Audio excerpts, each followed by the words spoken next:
కాపాలికుల దగ్గర నుండి సాక్షాత్ శివావతారులైనటువంటి శంకరాచార్యుల వారి వరకు ఎన్ని సంప్రదాయాలు శైవంలో ఈ లోకంలో ఉన్నాయో అన్ని సంప్రదాయాలు శ్రీశైలానికి చేరి శ్రీశైల మల్లికార్జునుణ్ణి పూజించినవే.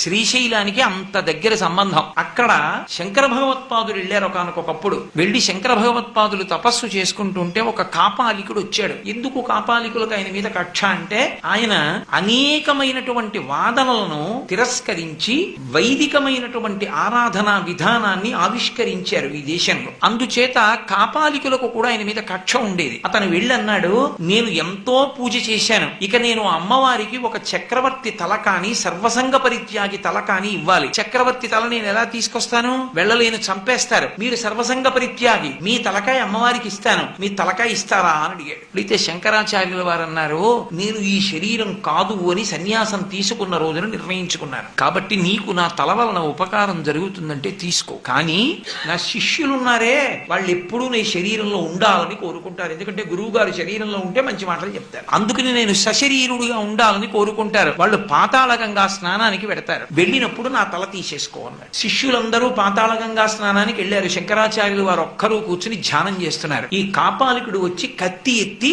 శంకరుల యొక్క కంఠాన్ని దునిమైపోయాడు. పద్మపాదాచార్యుల వారు శంకరాచార్యుల వారి నలుగురు శిష్యులలో ఒకరు, వారికి నృసింహ మంత్రోపాసన ఉంది. ఆ నరసింహస్వామి ఒకానొకప్పుడు అశరీరి అయి వరమిచ్చారు పద్మపాదాచార్యులు. ఆ పద్మపాదాచార్యుల వారికి వరమిస్తూ నృసింహస్వామి ఒక మాట అన్నారు, అవసరమైనప్పుడు నిన్ను ఆవహిస్తూ ఉంటాను అన్నారు. తన గురువు గారికి ఏదో ప్రమాదం వాటిల్లుతోందని అనుమానం వచ్చింది పద్మపాదాచార్యుల వారికి. నరసింహస్వామిని స్మరించారు, ఆవహించారు. పాతాళగంగ దగ్గరున్నటువంటి పద్మపాదాచార్యుల వారు ఒక్క దూకులో వచ్చేశారు కొండ మీదకి. వచ్చి శంకరాచార్యుల వారి మీదకి కత్తెత్తుతున్నటువంటి కాపాలికుడి యొక్క శిరస్సు ఖండించేశారు. నరసింహస్వామి పద్మపాదులను ఆవహించి ఖండించేయగానే ఆ గడబిడకి ఒక్కసారి శంకర భగవత్పాదులు కళ్ళు తెరిచారు. చేతిలో కత్తి పట్టుకుని పద్మపాదులు కనిపెట్టారు. ఆయన వెంటనే అంతర్ముఖులై ఒక మాట అడిగారు, దీనికి నరసింహ మంత్రోపాసన ఉందా అని అడిగారు. ఉన్నది అన్నారు. వెంటనే శంకరాచార్యుల వారు లేచి నరసింహావతారాన్ని స్తోత్రం చేశారు ఆ కొండ మీద. శంకర భగవత్పాదుల్ని 2-3 పర్యాయాలు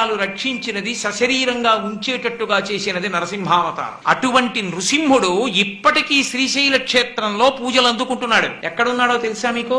వృద్ధ మల్లికార్జునుడు ఎదురుగుండా నరసింహస్వామి విరాజమానుడై ఉంటాడు. ఇప్పటికీ ఆయనకి పూజ జరుగుతుంది. మల్లికార్జున క్షేత్రంలో నరసింహస్వామి వారికి అంత పూజకి కారణం శంకర భగవత్పాదుల్ని నృసింహస్వామి కాపాడడమే.